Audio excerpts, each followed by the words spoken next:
Assalamualaikum warahmatullahi wabarakatuh. Selamat pagi sahabat Universitas Safin Padi. Nah, kali ini kita akan mereview cedera yang dialami oleh salah satu penggawa pemain timnas Indonesia sepak bola ya, yaitu Evan Dimas Darmono yang pada saat itu di ajang SEA Games tahun 2019 partai final ya mempertemukan Indonesia melawan Vietnam dengan tensi yang sangat tinggi sekali.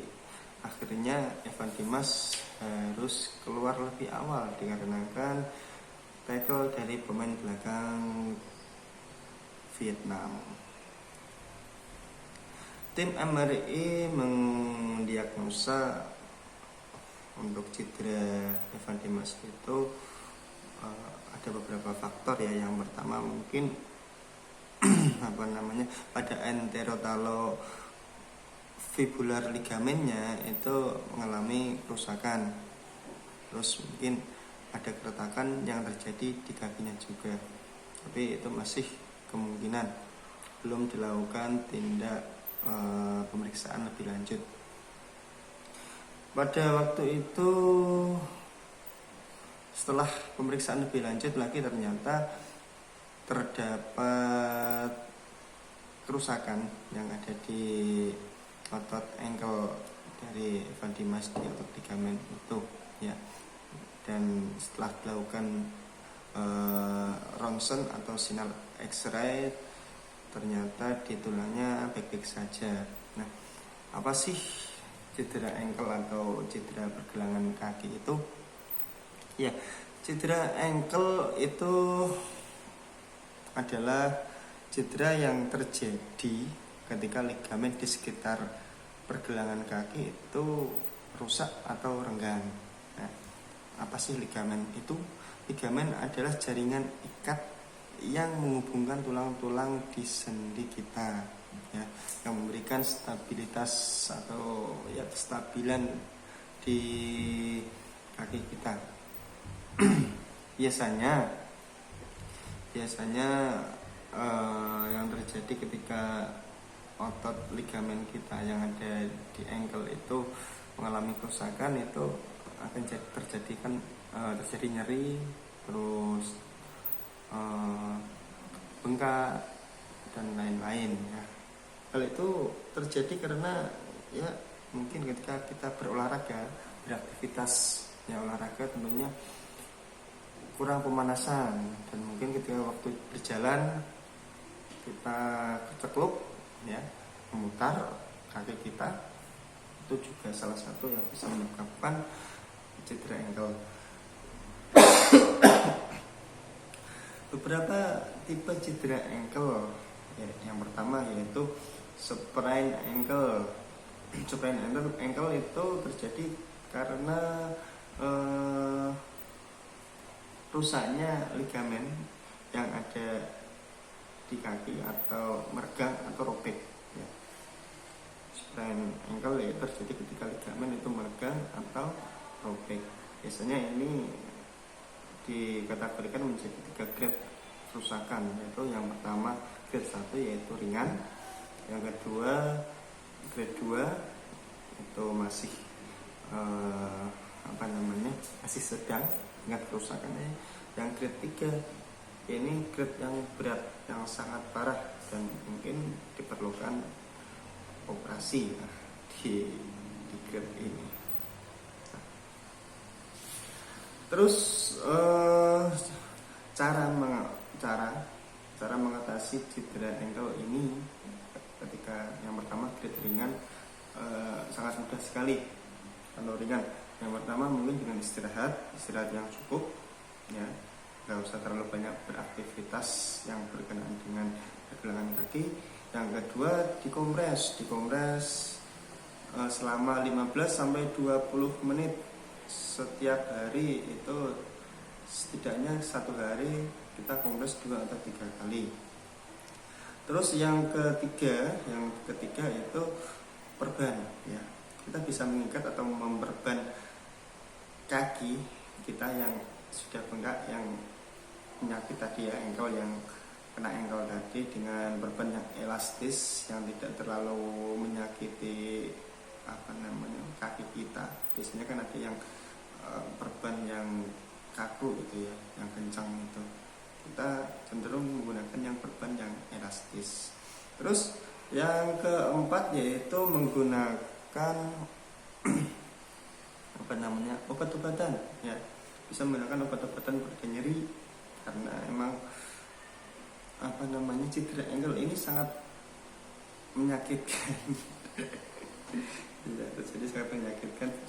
Waktu mau berjalan aja susah ya, makanya bisa memakai obat nyeri, bisa beli di apotek terdekat lah ya. Terus bisa juga kita melakukan terapi sendiri lah ya, itu mengangkat kedua kaki kita atau mengangkat kaki kita yang nyeri itu di atas jantung kita, maksudnya dikeataskan kaki kita ya, seakan-akan di atas jantung. Itu sedikit akan mengurangi nyeri yang terjadi di kaki kita. Yang kedua, cedera ankle grade 2 atau sedang. Setelah kalian melakukan program ya, cara menangani cedera yang ringan tadi di step pertama tadi sudah dilakukan semua, maka di step yang kedua ini yang tingkatnya sedang, kalian bisa mengaplikasikannya kembali ya, dengan sedikit tambahan, yaitu silahkan konsultasi ke medis ya, yang profesional yang menangani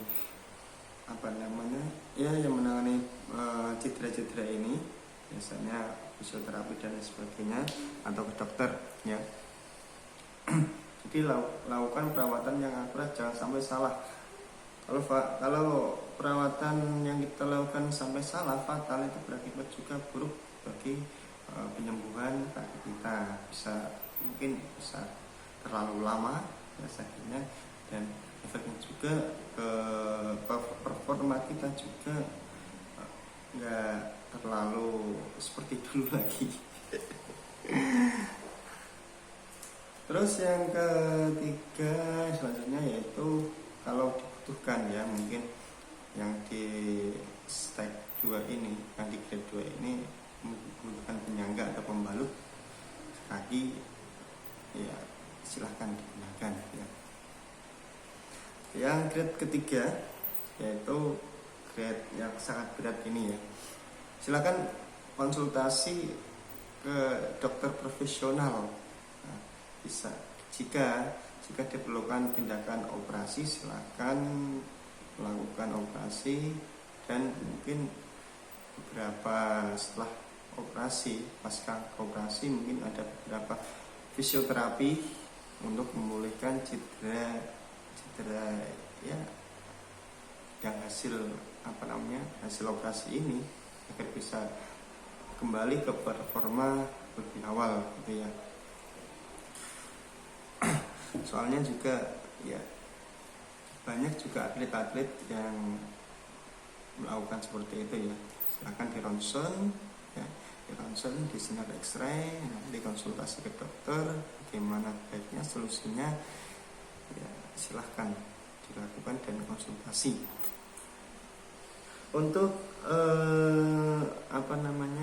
untuk masa pemulihan cedera ini ankle juga beraneka macam ya. Yang pertama, kalau ringan itu 2-6 minggu, itu ankle ringan. Kalau yang sedang biasanya 6-12 minggu. Terus yang parah ya, yang sampai operasi ini biasanya agak lama waktunya, yaitu 3-6 bulan. Dan di dalam fase itu kita harus tetap berproses terapi dan melatih otot-otot ankle kita yang sudah cedera dulu agar bisa menjadi lebih baik lagi. Nah, mungkin demikian kesimpulannya, bahwa pemulihan cedera ankle ini berbeda-beda, di setiap individu berbeda-beda. Soalnya tingkat hormon, terus yang dihasilkan, terus faktor usia pun juga mempengaruhi, terus komitmen saat terapi kita, ya saat terapi itu juga iya. Soalnya banyak atlet-atlet juga yang gagal dalam mengatasi atau melewati fase-fase cedera ankle ini, sehingga menyebabkan mereka harus lebih awal gantung sepatu. Tapi untuk kemungkinan yang lebih baik lagi, itu contoh ketika Cristiano Ronaldo ya, Cristiano Ronaldo mengalami cedera ankle ini, diperkirakan dokter harus istirahat 2-6 minggu. Bahkan Ronaldo dengan komitmennya, dengan fisiknya yang segitu bagus, dia bisa sembuh lebih awal. Itu intinya semua ada pada diri kita. Bagaimana kita berkomitmen menjaga diri kita agar bisa berproses dan terus berkembang. Demikian review dari saya, Herham Busro, mengucapkan banyak terima kasih dan minta maaf jika banyak kesalahan yang terjadi. Kurang lebihnya mohon maaf. Assalamualaikum warahmatullahi wabarakatuh.